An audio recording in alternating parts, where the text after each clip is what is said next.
Bonsoir à tous, merci d'être au rendez-vous de cette édition du 20h à la une de l'actualité d'essai ce jeudi du secrétaire général de l'Union pour le renouveau démocratique, aimé, contesté ou même détesté. Djiboka aura marqué l'histoire du Sénégal de Senghor à Macky Sall. Portrait et témoignage à suivre dans ce journal. Assemblée nationale, la 13e législature installée ce jeudi. Sans surprise, Moustapha Niasse reste au perchoir, mais la journée a été longue et difficile à la place Soweto.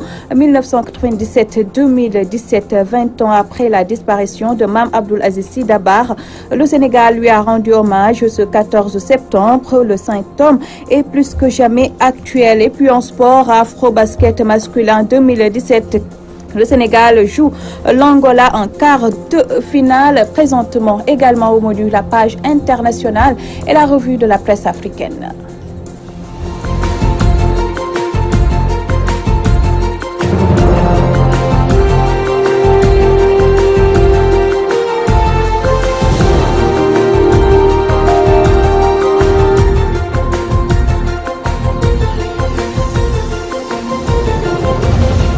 Le Sénégal est en deuil. Djibo Leyti Ka a tiré sa révérence ce jeudi à la clinique des Madeleines. Le secrétaire général de l'URD s'est éteint à l'âge de 69 ans. L'homme politique a été plusieurs fois ministre de la République, la présidence de la Commission nationale du dialogue des territoires et son dernier poste dans l'appareil d'État. Aïcha Diakhaté nous dresse son portrait.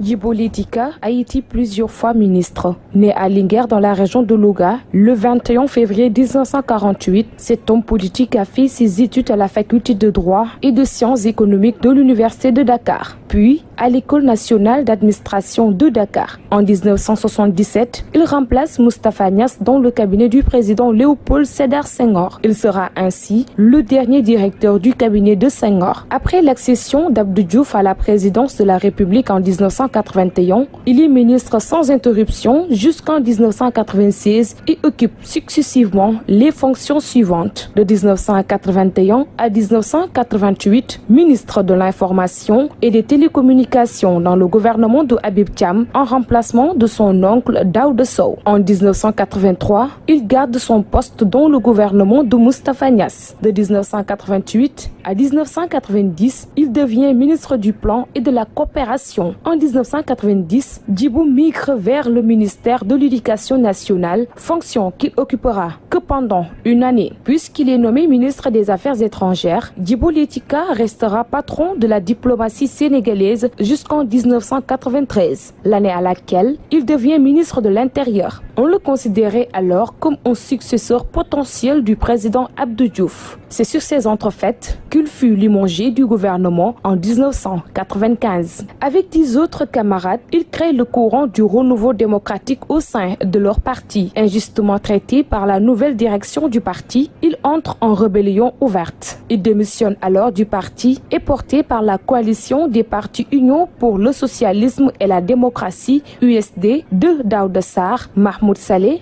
et Djef Djel de Talla Sylla. Il enlève 11 sièges sur les 140 que comptait alors l'Assemblée nationale lors des élections législatives de 1998. Il se classe 4e à l'élection présidentielle de 2000 avec 7,1% des voix au premier tour. Au deuxième tour, il apporte son soutien au candidat Abdou Diouf. Son parti vole ainsi en éclats. L'ancien secrétaire général de l'ONU, Boutros Boutros-Ghali, a voulu en faire son directeur de cabinet. En 2004, il est nommé ministre de l'économie maritime par le président Abdoulaye Wade. Le 5 juillet 2007, il devient ministre d'État, ministre de l'Environnement, de la protection de la nature, des bassins de rétention et des lacs artificiels dans le gouvernement de Cheikh Hadjibou Soumaré. Il est l'artisan de la réconciliation sénégalo-mauritanienne après les événements fratricides de 1989. Par décret numéro 2015-1971, en date du 21 décembre 2015, M.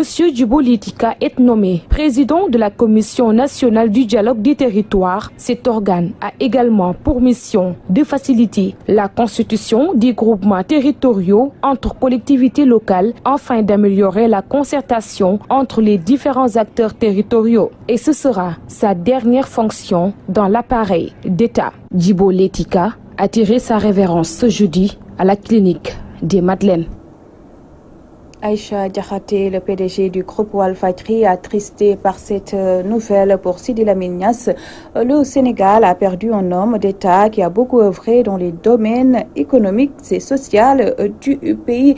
Sidi Lamine Niasse s'entretenait avec Moustapha Diop dans un plateau spécial. On va y revenir. Disparition de Djibo Leyti Ka, toujours une grosse perte pour la nation. El Hadj Mansour Mbaye qui parle ainsi témoigne de la grandeur de l'ancien secrétaire d'État. El Hadj Mansour Mbaye s'entretient ici avec Oustaz Assane Diouf. Du président de la République comme adjoint à Moustapha Niasse. Je connais Djiboka quand il était adjoint directeur cabinet du président de la République comme adjoint à Moustapha Niasse. Je connais Djiboka quand il était adjoint à Moustapha Niasse au cabinet du président de Léopold Sédar Senghor. Je connais Djiboka en tant que ministre de la communication. Je connais Djiboka aux affaires étrangères. Djiboka, c'est un garçon poli, correct, et qui faisait son travail loyalement. Djiboka, je ne peux pas te dire toutes les qualités du président Djiboka, mais je m'arrête là parce que je ne parle pas très bien le français comme toi. Hein? Vous m'excusez, j'ai dit ce que j'ai dit à Olof, je crois que ça vous suffit largement. On se donne rendez-vous demain, Inch'Allah, à Yoff. L'actualité, c'est aussi la cérémonie d'installation de la 13e législature qui s'est tenue dans la profonde tristesse. Le décès de Djiboka, ancien parlementaire, a marqué fortement les députés au cours de la cérémonie. N'empêche, les travaux se sont poursuivis. Moustapha Niasse a été reconduit au perchoir. Disparition de Djibo Leyti Ka. Les acteurs politiques présents à l'Assemblée nationale s'inclinent devant la mémoire du défunt et se rappelle de l'homme, un républicain qui a marqué son époque. Voici leur réaction au micro de Khadisila. Djiboka était mon camarade de promotion depuis la faculté de droit et des sciences économiques. Nous sommes également de la même promotion de l'école nationale d'administration, la promotion SAIPSI de 1975. Ce qu'il faut retenir d'un homme, c'est véritablement par rapport. Reparlons de la reconduction de Moustapha Niasse au perchoir. Si l'opposition se veut optimiste pour cette 13e législature, l'opposition, quant à elle, déplore l'absence du député maire Khalifa Sall. Par ailleurs, les députés de la diaspora veulent être édifiés sur leur sort. Hadi Silla et Saliou Bey ont recueilli quelques réactions. Une fois le vote mécanique, à partir d'une majorité mécanique, soit de vigueur, même aujourd'hui lors de l'installation du bureau de l'Assemblée nationale. Chaque coalition doit faire une introspection et voir pourquoi il a eu tant de suffrages. Aujourd'hui, nous devons travailler, nous sommes majoritaires. Nous devons mériter la confiance placée en nous. Que nous avions aujourd'hui en tant que citoyens pour porter le mandat du peuple sénégalais. Et vous savez, la responsabilité est d'autant plus lourde pour nous. Nous sommes, au-delà que nous sommes des citoyens, mais nous sommes des jeunes. Nous avons conscience que notre place ici est d'une grande utilité. On ne fera jamais la politique du boycott. Il faut être là et, quel que soit notre nombre, faire de sorte que nous puissions être entendus. En tant que membre de la majorité du groupe Benno Bokk Yakaar, ce sera une continuité pour moi. Bon, sentiment de fierté de représenter nos compatriotes de l'extérieur. Nous savons la responsabilité ou les responsabilités qui nous attendent durant cette législature. Nous sommes venus avec nos propres moyens. Nous attendons d'être reçus à travers le groupe parlementaire que nous appartenons. Ils vont nous édifier sur les modalités de notre séjour, de notre transport, etc. L'absence de Khalifa Sall est une absence regrettable parce que c'est une absence injustifiée. Je ne peux pas parler de Khalifa. Khalifa n'est pas là. Il est frappé par le coup de la loi. Il faut demander aux juristes pourquoi il n'est pas là. Je suis triste parce que j'aurais souhaité qu'il soit là. Et en tant que juriste, je dis que Khalifa Sall doit bénéficier de l'élément nouveau que constitue son élection en tant que député. Khalifa Sall n'est pas le seul député qui est absent lors de cette cérémonie d'ouverture. Ça, c'est l'affaire de la justice. Je laisse ça entre la main de la justice. Il y va de l'intérêt du Sénégal et il y va de l'honneur du Sénégal. Sinon, c'est le Sénégal qui va être traîné devant les organisations internationales, devant l'Union interparlementaire, devant le Parlement de la CEDEAO, devant d'autres organisations telles que le Conseil des droits de l'homme de Genève. Restons avec l'installation de la 13e législature. Les militants étaient aussi de la partie. Ils ont pris d'assaut l'Assemblée nationale dès les premières heures de la matinée. C'était l'ambiance des grands meetings, nous dit Rokhaya Ndour.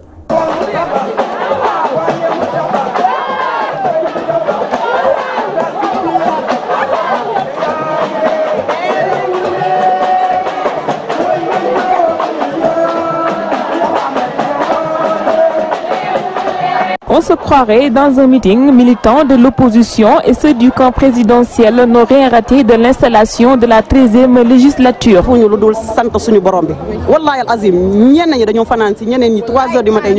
Sunu candidat ñu ngi xaar ci moom pour développement Sénégal, non seulement développement Sénégal mais aussi le département de Rufisque, surtout les 4C yi nga xam ne moo nekk ci commune Bambilor. Khalifa Sall, l'absent le plus présent de cette première session, ses partisans venus nombreux ne cachent pas leur colère, ils réclament sa libération. Avec l'absence de Khalifa Sall, on constate un recul démocratique. Avec l'absence de Khalifa Sall, on constate que la loi n'est pas respectée. Donc nous aujourd'hui, en tant que ses partisans, en tant que citoyens de la démocratie, en tant que citoyens sénégalais tout court, nous sommes là pour dire non à l'injustice, non à l'arbitraire. Khalifa Sall est un député du peuple, il doit être installé au même titre que les autres. Le combat ne fait que commencer. Aujourd'hui c'est l'Assemblée, demain ce sera ailleurs. Nous poserons des actes pour que les droits de Khalifa Sall soient respectés. La 13e législature installée, les citoyens attendent beaucoup des élus. Ces derniers sont invités à travailler pour l'amélioration des conditions de vie des Sénégalais. 14 septembre 1997, 14 septembre 2017, 20 ans après la disparition de Mame Abdou Aziz Sy Dabakh, le Sénégal se souvient encore du 5 octobre, aujourd'hui date d'anniversaire de sa disparition. Beaucoup se rappellent de ses prises de position pendant les moments de crise. Son fils Mame Ousmane Sy Dabakh parle d'un régulateur social qui prêchait l'orthodoxie. Le voici au micro de Mamou Gassama.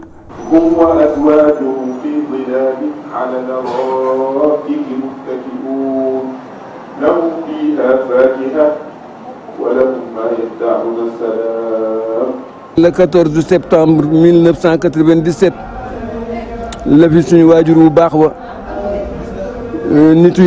c'était le 14 septembre 1997 que le Saint-Homme Mame Abdou Aziz Sy Dabakh nous a quittés. Et voilà déjà 20 ans qu'il a disparu. Notre père, notre idole, était un homme plein de sagesse. Ce qu'il nous a légué est plus riche que le patrimoine, entre autres. Il nous a enseigné la tolérance, la paix, l'amour, enfin le Tout-Puissant, pour ne pas dire notre Créateur. Ce régulateur social apaisait des situations tendues entre pouvoir et opposition. Aujourd'hui, on a l'impression que tout ce qu'il disait se reproduit. Par exemple, ce qui se passe à l'hémicycle, plus précisément à l'Assemblée nationale. Mame Abdou Aziz Sy Dabakh disait aux députés, avant de voter quoi que ce soit, ils doivent réfléchir. Si c'est une chose bénie par Dieu, ils pourront dire oui. Mais si c'est une chose qui n'arrange pas la population et qui sème la terreur, ils n'ont qu'à réfléchir avant de le faire.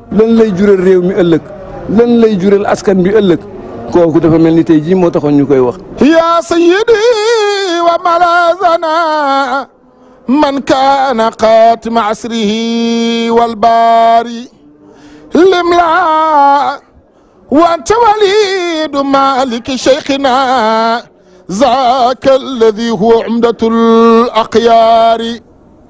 De son vivant, El Hadj Abdoul Aziz Sy Dabakh avait la particularité de ne jamais ménager la classe politique, surtout pendant les moments de crise.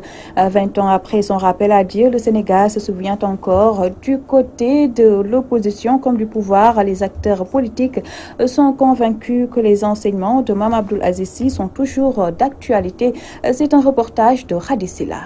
El Hadj Abdoul Aziz Sy Dabakh nous a quittés, cela fait 20 ans aujourd'hui. L'anniversaire de son décès célébré ce 14 septembre coïncide avec l'installation de la nouvelle Assemblée nationale. Son message poignant à l'endroit des hommes politiques résonne toujours à l'oreille.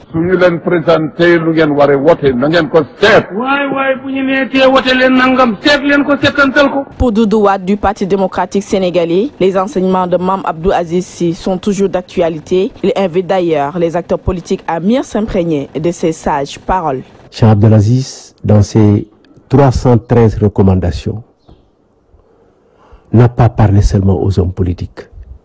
C'est vrai, en cette période, dans l'assistance et ceux qui étaient proches, qu'il avait vus et dont il a cité, dont Madien Kharidien, dont le ministre des Finances Mamadou Touré, Serigne Lamine Diop qui était ministre mais aussi talibé très proche de lui. Il a parlé à toute la classe politique. Si nous avions tous respecté les enseignements du Cheikh, nous serons aujourd'hui en osmose avec lui dans le cadre de l'unité des Sénégalais. Selon Moustapha Faltier de l'APR, la classe politique doit mieux prendre en compte les messages de Mame Abdoul Aziz Sy Dabakh. Ce qu'il avait dit, parmi ce qu'il avait dit, il y a un message qui frappe jusqu'à présent, qui résonne encore dans nos oreilles. C'est le message qu'il disait à l'endroit des parlementaires, des députés. Vous savez qu'aujourd'hui, c'est l'ouverture de la 13e législature. Et ce qu'il disait des députés, avant de voter, il faut bien regarder les choses, il faut réfléchir avant de voter, il faut mettre en avant le bon Dieu. Je pense que s'il débute avec ce message de Serigne Abdoul Aziz, je pense que la 13e législature, on tiendra compte de ce message et on fera tout pour ne pas faire le contraire de ce pourquoi on a été élu député. 14 septembre 1997, 14 septembre 2017, 20 ans qu'El Hadj Abdoul Aziz Sy Dabakh a quitté ce bas monde. En cette date commémorative qui coïncide avec l'installation de la 13e législature, les recommandations de ce saint homme résonnent toujours dans la tête des fidèles musulmans et à l'hémicycle, certainement.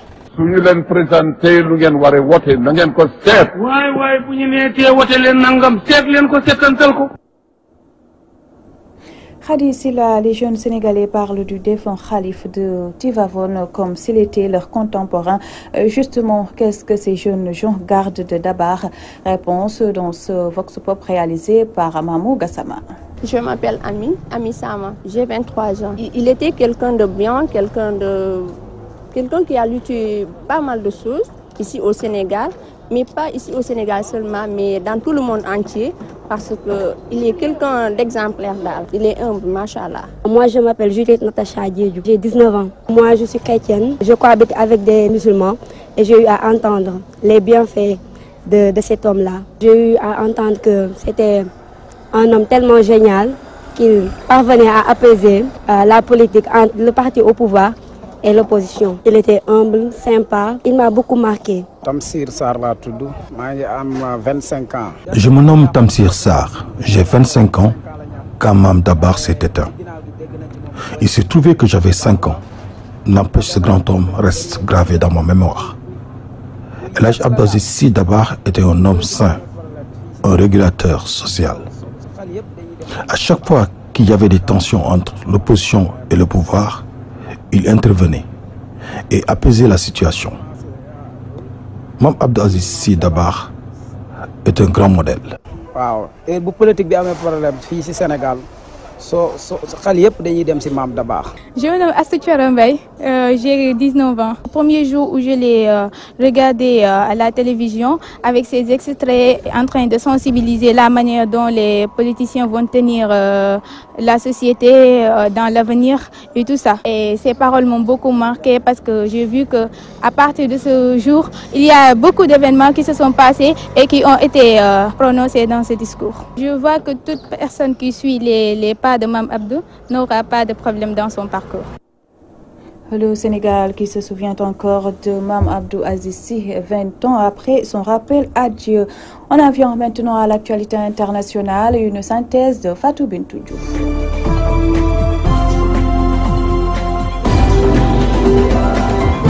La force française Barkhane a tué au moins 2 djihadistes présumés lors d'un accrochage le 8 septembre au Mali, au sud-ouest de Gao, a annoncé ce jeudi l'état-major des armées françaises. Ils ont détruit des pick-up et motos, saisi des Kalachnikov AK-47, des munitions et du matériel permettant de réaliser des engins explosifs. La France a lancé une intervention militaire internationale d'urgence en 2013 pour stopper des groupes djihadistes d'Al-Qaïda qui occupaient le nord du Mali. Le groupe État islamique a revendiqué ce jeudi la double attaque qui a fait au moins 50 morts dans le sud de l'Irak, la plus meurtrière depuis la reprise de Mossoul aux djihadistes en juillet. L'organisation terroriste a affirmé que cette attaque contre un restaurant est un point de contrôle de la sécurité près de Nasiriyah a été menée par plusieurs kamikazes. Le bilan pourrait encore augmenter selon des responsables locaux qui ont indiqué que des blessés étaient dans un état critique.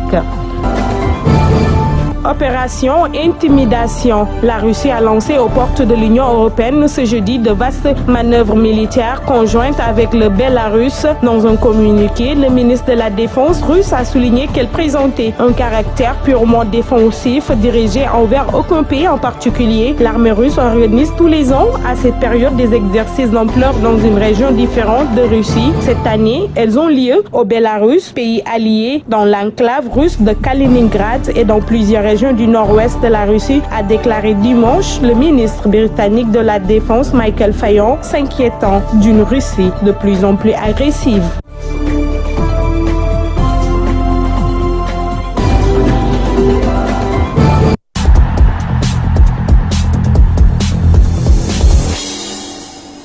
Parlons sport avec l'Afrobasket masculin 2017. Les Lions jouent présentement face à l'Angola en quart de finale. Le vainqueur de cette confrontation entre Sénégalais et Angolais jouera ce samedi contre le Nigeria. Les Nigérians ont éliminé le Cameroun. L'autre demi-finale opposera la Tunisie au Maroc qui ont éliminé respectivement ce vendredi la RDC et l'Égypte. Et puis roller, l'équipe du Sénégal a remporté le titre de champion du monde en Chine, un titre acquis grâce à un travail de plusieurs années, fait savoir la présidente de la fédération sénégalaise que nous écoutons au micro de Cheikh Tidiane Gomis. On a eu à participer à la Coupe du Monde et avoir des records battus parce que Awa a battu la française et l'espagnol, de même que Dame a battu l'italien, l'espagnol et le français qui étaient les champions du monde. En ce moment, on est tellement ravis. Les propos de Awa Nar Fall recueillis par Cheikh Tidiane Gomis. Fin de cette édition du 20h. Merci de nous avoir prêté attention. Votre rendez-vous du jeudi d'Iniak Diamono, c'est à 21h avec Awo Diop Ndiaye Diagne. Excellente soirée à tous.